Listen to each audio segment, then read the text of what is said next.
엑셀에서 문자가 포함되어 있는 숫자의 합계를 구하는 방법 3가지를 알아보겠습니다. 첫 번째 방법은 찾기 바꾸기와 셀 서식을 이용하는 방법인데요. 여기 숫자가 나와 있고요. 빈칸이 있는 칸도 있고 단위가 붙어 있는 숫자도 있습니다. 이 숫자를 모두 더해보면 어떻게 될까요? sum 함수를 이용해서 이렇게 더해보면 0이라는 숫자가 나옵니다. 즉 여기 개가 붙어 있는 숫자는 합계가 적용되지 않기 때문인데요. 이러한 경우 어떻게 합계를 구하는지 알아볼게요. 우선 합계를 구할 전체 범위를 지정해 주시고요.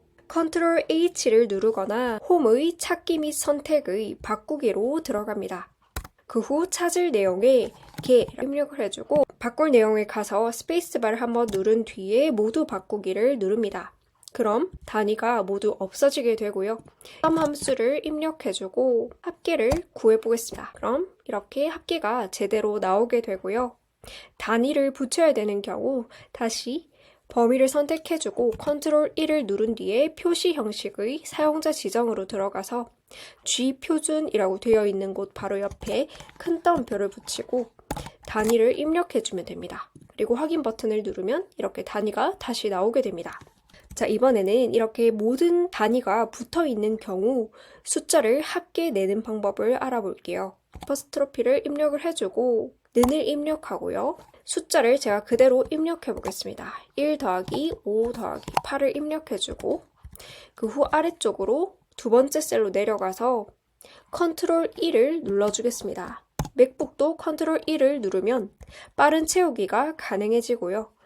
이제 전체 범위를 선택해 주시고 홈의 지우기, 서식 지우기를 누릅니다. 그 후 Ctrl H를 누르거나 찾기 및 선택의 바꾸기를 누릅니다. 그 후 찾을 내용에 는을 입력해주고 바꿀 내용에도 는을 입력해주고 모두 바꾸기를 누른 다음에 닫기를 눌러줍니다. 그럼 이렇게 단위가 붙어 있어도 합계를 구할 수 있게 됩니다. 자, 이번에 세 번째 방법인데요. 이번엔 함수를 이용해 볼 겁니다. 여기에 있는 숫자들을 모두 함수를 이용해서 바로 구해 볼게요. 자, 우리가 substitute 함수를 사용해서 이 단위를 없애보도록 하겠습니다. 는을 입력하고 substitute 함수를 입력해주고요. 범위를 선택해주고요. 콤마를 입력하고 큰 따옴표 안에 단위를 입력합니다. 이 단위가 있는 경우 단위가 보이지 않게 바꾸겠다라는 의미로 이렇게 입력을 해주고 괄호를 닫고 엔터키를 누릅니다. 다음으로 substitute 함수 앞으로 가서 if 함수를 입력해 주겠습니다. if 함수 안에 범위를 먼저 선택해 주고요. 이 범위 중에 아무것도 표시되지 않은 이 공백이 있는 경우에 0이라고 표시되게 할 거고요. 공백이 아닌 경우에 이 단위가 붙어 있는 걸 그냥 숫자로 표시하겠다. 이 substitute 함수로 이렇게 입력을 한 거고요. 이 상태에서 괄호를 닫고 엔터키를 누릅니다.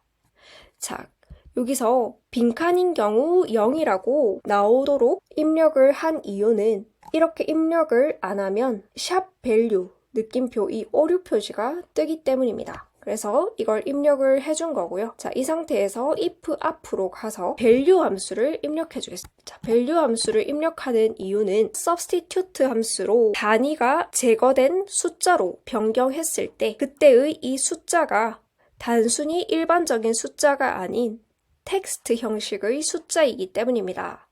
value 함수는 텍스트 형식의 숫자를 일반 형식의 숫자로 바꿔주는 역할을 합니다.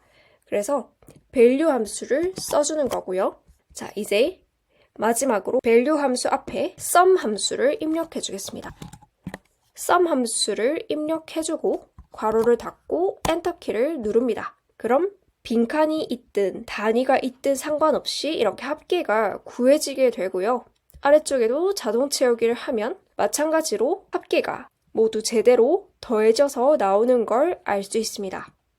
오늘 사용한 함수는 배열 함수이기 때문에 엑셀 2019 이전 버전인 경우에는 Ctrl Shift Enter 키를 같이 눌러주셔야 됩니다.